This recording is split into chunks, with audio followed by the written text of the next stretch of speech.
یہاں ہمارے ہاں ایک اور لوگوں نے طریقہ اختیار کرا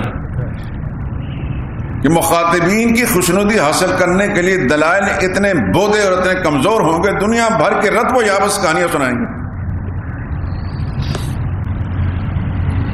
تاکہ لوگ خوش رہیں، وہ واہ واہ کہیں۔ اکثر بیشتر آپ دیکھتے ہی ہیں، اس میں دین کی اجازت نہیں۔ دین میں اللہ کا قرآن اس سے زیادہ مضبوط دلیل اور کیا ہو سکتی؟ میں کہا کرتا ہوں، آپ حضرات اس پر گواہ ہیں کہ قرآن کریم کی کوئی ایک آیت ضعیف نہیں۔ بے شک روایت پیش کریں گے تو کوئی کہنے والا کہے کہ روایت شاید ضعیف ہو، آیت ضعیف نہیں، تو سب سے پہلے اللہ کا قرآن پیش کرنا ہے، پھر روایت وہ پیش کرنی جس کو خدا کا قرآن قبول کرتا ہے۔ ظاہر بات ہے کہ جو روایت قرآن کے مطابق ہے وہ صحیح ہوگی، وہ غلط نہیں ہو سکتی۔ قرآن سے ٹکراتی اگر کوئی بات اور حدیث کہلاتی ہے وہ یقیناً ضعیف ہے، موضوع ہو سکتی ہے، من گھڑت ہو سکتی ہے، رسول اللہ کا فرمان نہیں ہو سکتا، اس لیے کہ جس زبان مبارک سے رسول اللہ نے قرآن سنایا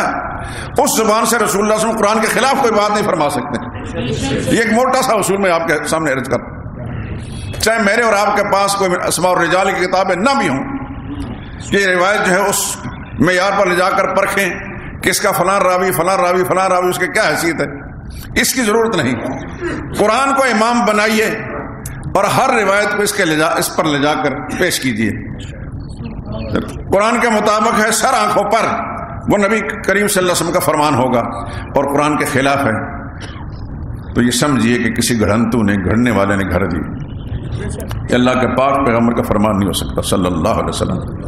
اسی طرح کسی بزرگ کو کوئی بات، فلاں بزرگ نے یہ بات کی، فلاں بزرگ نے یہ کام کیا ہے، جب اس کو قرآن کریم پر پیش کرتے ہیں تو قرآن کریم اس کو قبول نہیں کرتا،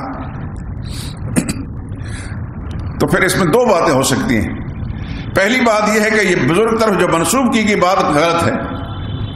اس بزرگ نے ایسی بات نہیں کہی ہوگی، بشرطے کہ وہ بزرگ کو مسلمہ شخصیت ہے۔ کیونکہ ہمارے ہاں یہ مصیبت بھی ہے نا کہ ہم اپنی پسند کی بنا پر ہم نے بزرگ بنا رکھے ہیں۔ آپ کے اس لاہور شہر کے اندر کہ مقبروں کی کوئی تعداد آپ کا کوئی صحیح طریقے سے معلوم ہے، اور پنجاب میں کتنے ہیں اور پورے پاکستان میں کتنے ہیں؟ ان میں سے بے شمار لوگ وہ ہوں گے یقیناً جو اللہ والے مدفون ہوں گے،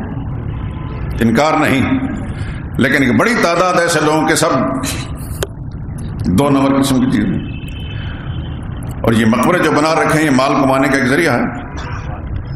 کیونکہ ہمارے ضعیف الاعتقادی عام ہے، جب مقبرہ ہوگا جھنڈے لگیں گے تو ہر گزرنے والا چومے گا، چاٹے گا، اور کوئی نہ کوئی نذرانہ پیش کر کے جائے گا، اور جنہوں نے یہ سب کچھ بنایا ہے وہ اسی کام کے لیے بنایا ہے۔ آپ کے اسمبلی ہال کے کونے پر،